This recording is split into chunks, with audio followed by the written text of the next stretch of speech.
Good morning, Jesus. Good morning, Lord.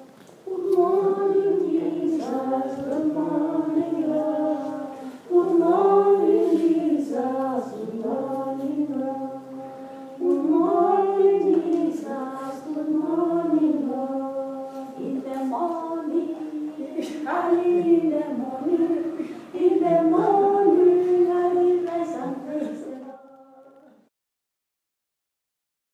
Our mission is to help these disabled children, to make them self-reliant so that they are dependent, so that they don't depend on other people.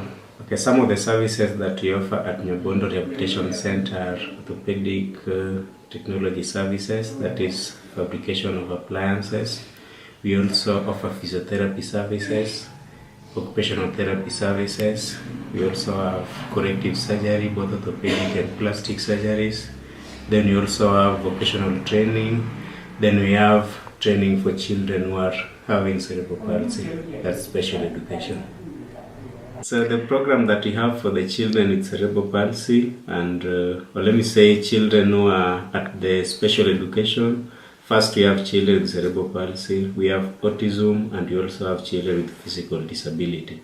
So one of the programs that we have for them is the occupational therapy services and physiotherapy services. Then they also have special education that they take at the class. Then they also have the time for singing. We call it leisure time. They can sing with Madam Regina, and also refreshment. Here, you find the children come here when they can't do anything, they're down. So we start by building power in the limbs, trying to coordinate their movements. After that, if we see they can do that, which sometimes take time. Yeah. So after that is when you can say, okay, this child can now do this and this.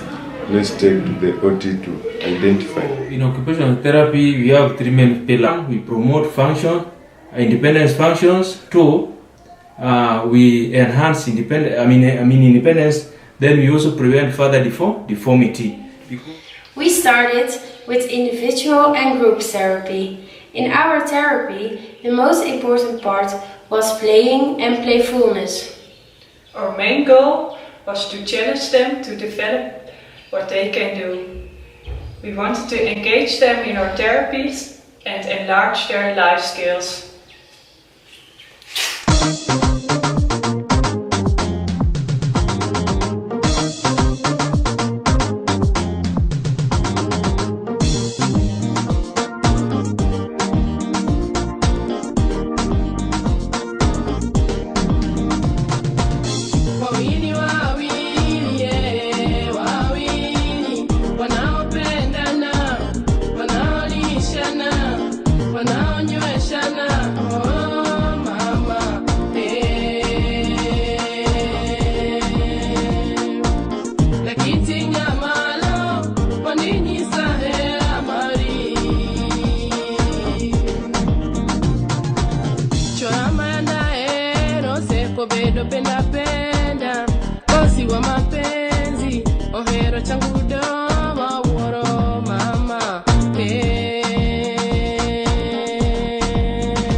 During and after the therapy, we were wondering ourselves what will be the effect of what we are doing. We started to ask the people. Time you are not around, huh? You see the children are just, they were not free. Initially the children were bored, they're only sitting at the pavement there all day long. Some were gloomy, but now they are very talking. I've even realized some could talk. There is a change. Yeah. Even you are here, even me, I'm happy. Yeah. At the time you are moving from there, you just took the child from that house, and sometimes you put them in the wheelchair, they go up. I'm always happy when I see you guys here with the children, moving with them around, because I never know whether God will give me a child like this that one. one. Yeah. So I take it from you guys, the way you are doing. It portrays love.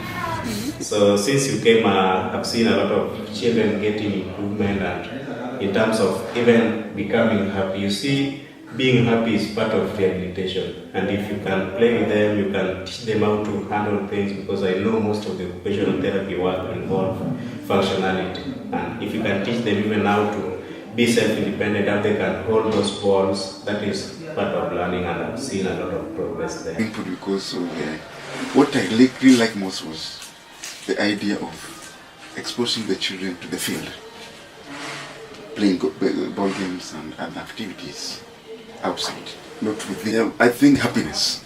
The children became more happy. I know they were going to miss you a lot, because the closeness you've been with them since you came to this place. What you are doing is actually marvelous. It's great, and you've even if you leave, most of the children will remember you for a very very long time. And even as a staff, we will remember you, because we learned of various things that we could actually offer differently. At the same time, you helped in easing up the work. As I had said earlier, there is understaffing. So with you around, the work has been more easy, as you could actually attend to those kids on a very personal basis. And most of them have changed a bit on the fine motor and on cognition. Affected them negatively, but they affected positively. Yes, because they get improvement in their body. Positively. And I still have to appreciate you that you have always made them jovial. You have always empowered them.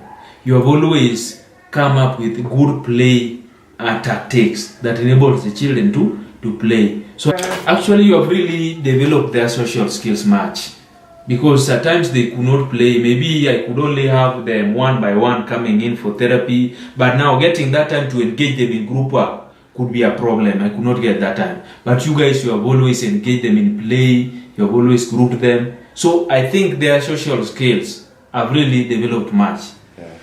Because you've made them jovial, you've made them realize some of the things they couldn't do. Maybe make them feel that they are part of the community, part of the church. Morning after prayers, you attend to the children, you give them more activities to do. And it is good, because also these children now will see that everybody loves them. Even people from Europe loves them, not only people in Kenya. Maybe their life, they look like they are also some people in the world, huh? Because you come closer to them, so they are very happy. Yes, they feel happy. They feel at home. Be involved in a few activities, and I think that is a fundamental thing that should actually continue. You did it, you've been doing it, and I think it needs to continue, because the children needs these activities to develop so many other skills within them. We can always involve, or maybe even if it's just 1 hour per day, when these kids can be involved in various activities. They could even be just table games, or even the big ones can also play football and so many other activities. Yeah. So this is something that we can sit down in a meeting as the staff and strategize on, plan.